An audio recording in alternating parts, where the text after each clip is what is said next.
Welcome to Tamil tax. இன்னைக்கு நம்ம வீடியோவில் என்ன பார்க்க போறோம்னா ஸ்டேட்மெண்ட் ஆஃப் பர்பஸ் பற்றி பார்க்க போகிறோம். இதாங்க, இவ்வளோ நாள் நீங்கள் என்ன பண்ணிட்டு இருந்தீங்க, இனிமேல் வாழ்க்கையில் என்ன பண்ண போகிறோம், அது எல்லாமே ஸ்டேட்மெண்ட் ஆஃப் பர்பஸில் தான் எழுத போகிறோம். சும்மா சொல்ல, நிஜமாலுமே ஸ்டேட்மெண்ட் ஆஃப் பர்பஸில் அந்த டாபிக்ஸ் தான் கவர் ஆகுது. நீங்கள் ஒரு மாஸ்டர்ஸ்க்கு அப்ளை பண்ணிங்கன்னா பேச்சுலர்ஸில் நீங்கள் என்னென்ன அக்கம்ப்ளிஷ் பண்ணீங்க அப்படிங்கிறத டீட்டெயிலாக எழுதுறது தான் ஸ்டேட்மெண்ட் ஆஃப் பர்பஸ். அது போக நீங்கள் இப்போ ஒரு மாஸ்டர்ஸ் கோர்ஸ்க்கு அப்ளை பண்ணுறீங்கன்னா நீங்கள் பேச்சுலர்ஸ் படித்ததும் இப்போ மாஸ்டர்ஸில் படிக்க போகிறதும் எப்படி ரிலேட் பண்ணுறீங்க, உங்களுக்கு அதில் எப்படி இன்ட்ரெஸ்ட் வந்துச்சு, அந்த இன்ட்ரெஸ்ட்னால நீங்கள் என்ன கண்டுபிடிக்க போகிறீங்க, அது இந்த உலகத்துக்கே எப்படி உதவ போகுது, எல்லாமே தான் ஸ்டேட்மெண்ட் ஆஃப் பர்பஸில் கவர். இந்த ஸ்டேட்மெண்ட் ஆஃப் பர்பஸை நம்ம நாளாக டிவைட் பண்ணிக்கலாம். ஃபஸ்ட்டு வந்து உலகம் உங்கள் கண்ணோட்டத்தில். என்னடா இவன் டைட்டிலாக சொல்லிட்டு இருக்கா, ஏதோ ஷோக்கு அப்படின்னு உலக விஷயங்களை எல்லாம் தெரிஞ்சுக்கிட்டாரா? உண்மையிலேயே வந்து இந்த வேர்ல்டை உங்கள் ஆஸ்பெக்டில் எப்படியெல்லாம் நீங்கள் நினைக்கிறீங்களோ, உங்களுக்கு என்ன தோணுதோ அதை பற்றி ஃபர்ஸ்ட்டு ஒரு ப்ரீஃபான இன்ட்ரடக்ஷன் எழுதுங்க. அது எதுக்குன்னா, நீங்கள் உலகத்தை எப்படி பார்க்குறீங்கிறத விட அது உங்களை பற்றின புரிதல் வந்து அவங்க அப்ளிகேஷன் படிக்கிறவங்களுக்கு நிறைய கிடைக்கும். ஸோ அதனால ஃபஸ்ட் பேராகிராஃப் எழுதணும். செகண்ட் பேராகிராஃபில் நீங்கள் என்ன பேச்சுலர்ஸ் படிச்சிருக்கீங்க, இப்போ ஒரு மாஸ்டர்ஸ்க்கு அப்ளை பண்ணுறீங்கன்னா பேச்சுலர்ஸில் என்ன படிச்சீங்க, அதில் உங்களுக்கு என்ன பிடிச்சது, நீங்கள் அதில் என்ன அச்சீவ் பண்ணீங்க பிடிச்சதில், அதெல்லாம் வந்து செகண்ட் பேராகிராஃபில் எழுதணும். இப்போ நீங்கள் டபுள் மாஸ்டர்ஸ் பண்ணால் டெஃபினட்டாக வந்து அந்த ஃபர்ஸ்ட் பண்ண மாஸ்டர்ஸ் பற்றி எழுதுங்க. ஒர்க் எக்ஸ்பீரியன்ஸ் இருந்தால் அதையும் எழுதுங்க. அதனோட ஒர்க் நாலேஜ், இந்த மாதிரி ஒரு என்வாயர்மெண்ட்டில் ஒர்க் பண்ண, பீப்புள் நிறையா பேர் மீட் பண்ண, அவங்கக்கிட்ட ஈஸியாக கம்யூனிகேட் பண்ண, என்னென்ன நாலேஜ் அவங்கக்கிட்டேருந்து கெயின் பண்ணீங்க, அது எல்லாத்தையுமே அந்த பேராகிராஃப் எழுதணும். அதுக்கப்புறம் தேர்ட் பேராகிராஃப் வந்தீங்கன்னா காலேஜை பற்றி எழுதணும். இப்போ நீங்கள் மாஸ்டர்ஸ்க்கு ஒரு காலேஜ்க்கு அப்ளை பண்ணீங்கல்ல, ஏன் ஸ்பெசிஃபிக்காக அந்த கோர்ஸு அந்த காலேஜ் அப்படின்னு சொல்லி நீங்கள் ஜஸ்டிஃபை பண்ணணும். ஆன்லைனில் நீங்கள் பார்த்துருந்தா அதை பற்றி எழுதலாம். இந்த மாதிரி நிறைய பேர் குட் ரிவ்யூஸ் எல்லாம் கொடுத்தாங்க, அதனால நான் இதை எடுத்தேன். இல்லை, உங்களோட என்னை பொறுத்த வரைக்கும் பெஸ்ட் என்னென்னா, உண்மையிலேயே உங்களுக்கு ஏன் அந்த காலேஜ் பிடிச்சிருக்கு, உங்களுக்கு அது பிடிச்சிருந்தா அதுக்கு ஒரு காரணம் கண்டிப்பாக இருக்கும். மேபி அந்த கோர்ஸ் மேலே இருக்க இன்ட்ரெஸ்ட் உங்களுக்கு, அந்த மாதிரி ஏதாவது ஸ்பெசிஃபிகேஷன்ஸ் இருந்தால் அதையும் எழுதி. அதுக்கப்புறம் ஃபைனலாக என்னென்னா, அதுதான் உலகத்துக்காக நீங்கள் என்ன பண்ண போகிறீங்க, இங்கே இவ்வளோ பேர் இருக்காங்க, நம்மளும் ஏதாவது கண்டுபிடிக்கணும்ல.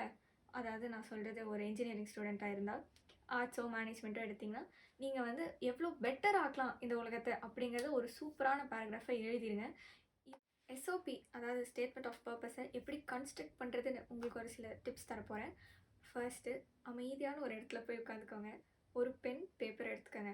எடுத்துகிட்டு நீங்கள் பேச்சுலர்ஸில் படிச்சிருந்தீங்கன்னா உண்மையிலேயே உங்களுக்கு பேச்சுலர்ஸில் என்னென்ன பிடிச்சிருந்தது, என்ன சப்ஜெக்டில் இன்ட்ரெஸ்ட் இருக்கலாம், இல்லை ஒரு ஸ்பெசிஃபிக் டாபிக் மேலே கூட உங்களுக்கு இன்ட்ரெஸ்ட் இருந்திருக்கலாம்.